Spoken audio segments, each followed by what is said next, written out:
Hello students, कैसे हैं आप लोग। Welcome to my YouTube channel Geeta study.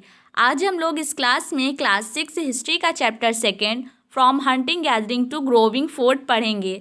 ये थर्ड पार्ट है इस चैप्टर का एंड सेकंड पार्ट की लिंक डिस्क्रिप्शन बॉक्स में दी गई है। So let's we start the class.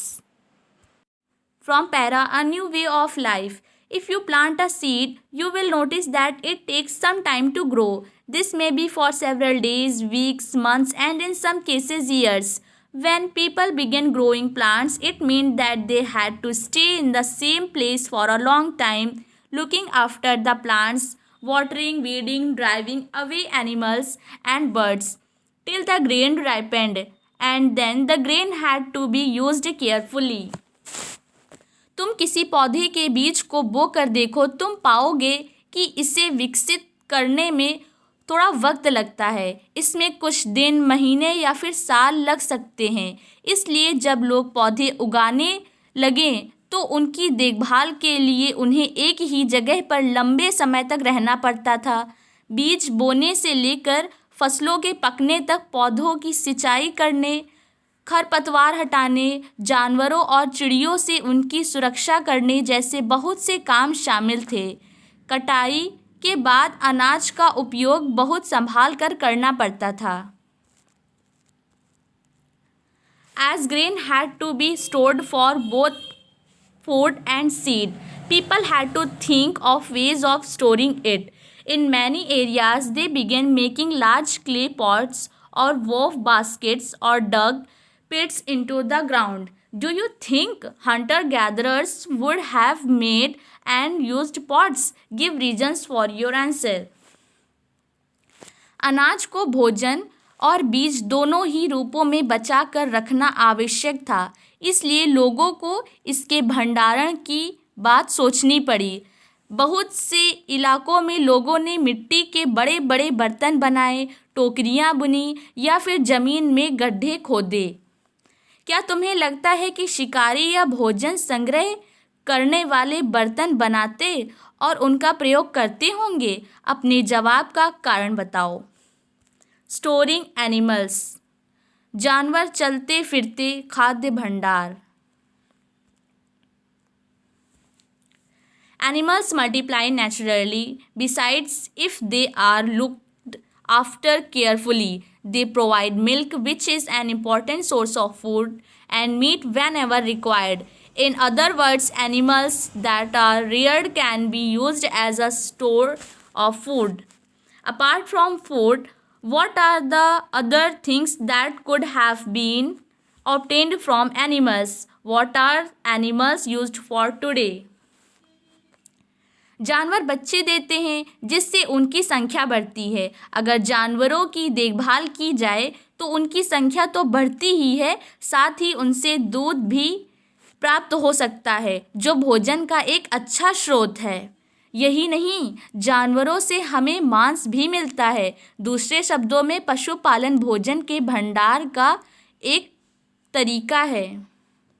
भोजन के अतिरिक्त जानवरों से और क्या क्या मिल सकता है? आज जानवरों का उपयोग किस लिए होता है? Finding out about the first farmers and herders. आओ आरंभिक कृषकों और पशुपालकों के बारे में पता करें। Turn to map 2. You will notice a number of blue squares. Each marks a site from where archaeologists have found evidence of early farmers and herders. These are found all over the subcontinent. Some of the most important ones are in the northwest in present-day Kashmir and in east and south India. मानचित्र 2 देखो। क्या तुम्हें कई नीले वर्ग दिख रहे हैं? पता है, इनमें से प्रत्येक बिंदु उस जगह को दर्शाता है जहां पुरातत्वविदों को शुरुआती कृषकों और पशुपालकों के होने के साक्ष्य मिले हैं। ये पूरे उपमहाद्वीप में पाए गए हैं। इनमें सबसे महत्वपूर्ण पश्चिमोत्तर क्षेत्र में, आधुनिक कश्मीर में और पूर्वी तथा दक्षिण भारत में पाए गए हैं। To find out whether these sites were settlements of farmers and herders. Scientists study evidence of plants and animal bones. One of the most exciting finds includes remains of burnt grain. These may have been burnt accidentally or on purpose. Scientists can identify these grains, and so we know that a number of crops were grown in different parts of the subcontinent. They can also identify the bones of different animals. वास्तव में ये निर्दिष्ट स्थान कृषकों और पशुपालकों की बस्तियां थीं या नहीं, इसे जांचने के लिए वैज्ञानिक खुदाई में मिले पौधों और पशुओं की हड्डियों के नमूनों का अध्ययन करते हैं। इनमें से सबसे रोचक जले हुए अनाज के दानों के अवशेष हैं। ऐसा लगता है कि ये गलती से या फिर जानबूझकर जलाए गए होंगे। वैज्ञानिक इन अनाज के दानों की पहचान कर सकते हैं। इस तरह हमें पता चलता है कि इस उपमहाद्वीप के विभिन्न भागों में बहुत सारी फसलें उगाई जाती रही होंगी। वैज्ञानिक विभिन्न जानवरों की हड्डियों की भी पहचान कर सकते हैं। टुवर्ड्स अ सेटल्ड लाइफ, स्थायी जीवन की ओर।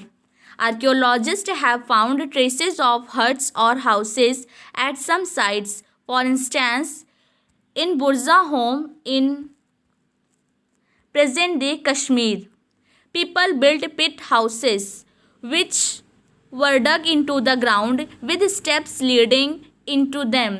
These may have provided shelter in cold weather. Archaeologists have also found cooking hearths both inside and outside the huts, which suggested that depending on the weather, people could cook food either indoors or outdoors.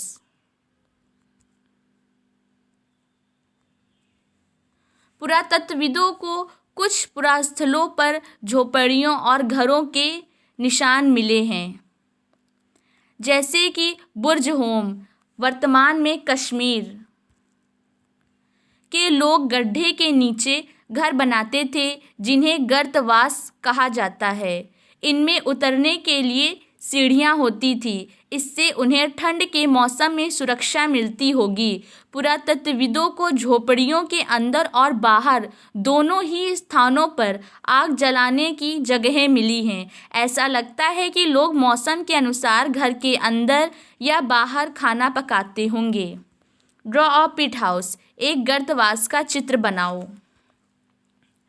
Stone tools have been found from many sites as well. Many of these are different from the earlier Paleolithic tools, and that is why they are called Neolithic. These include tools that were polished to give a fine cutting edge, and mortars and pestles used for grinding grain and other plant produce. Mortars and pestles are used for grinding grain even today, several thousand years later. At the same time, tools of the Paleolithic types continue to be made and used, and remember, some tools were also made of bone. बहुत सारी जगहों से पत्थर के औजार भी मिले हैं।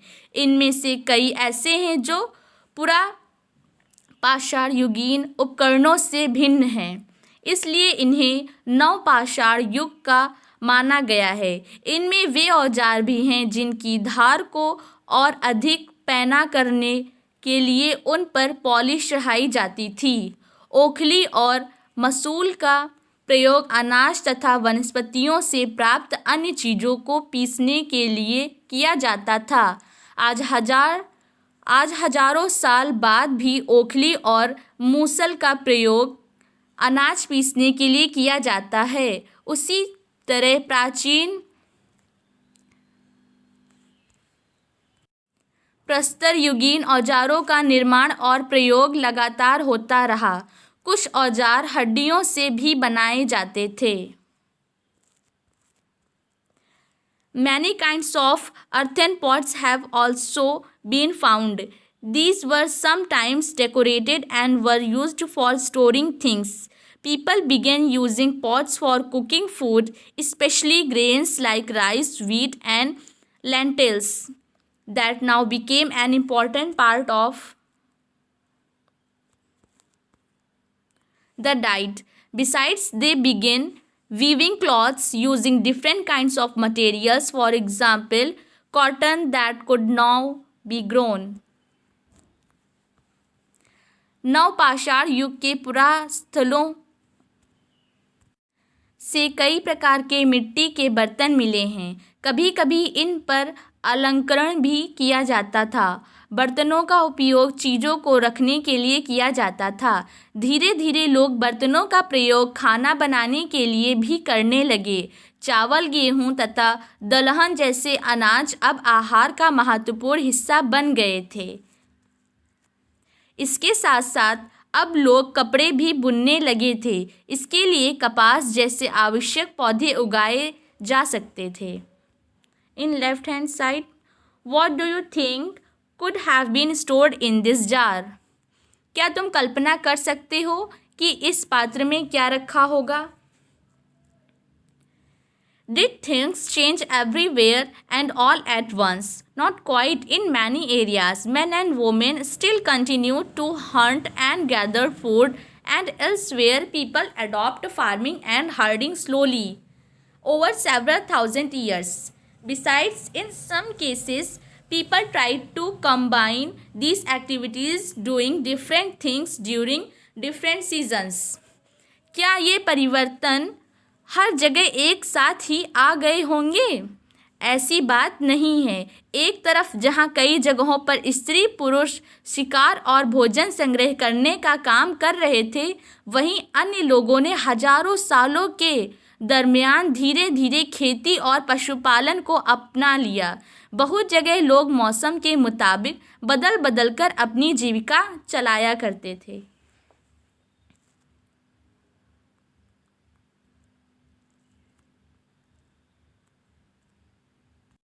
यहीं तक रखते हैं। आगे का चैप्टर हम लोग नेक्स्ट वीडियो में पढ़ेंगे। एट लास्ट, अगर आपको मेरा वीडियो पसंद आया हो तो इसे लाइक कीजिए, सब्सक्राइब कीजिए और बेल आइकन को प्रेस करना ना भूलें, जिससे जो मैं नई वीडियो अपलोड करूं उसकी नोटिफिकेशन आपको मिल सके। Okay, thank you.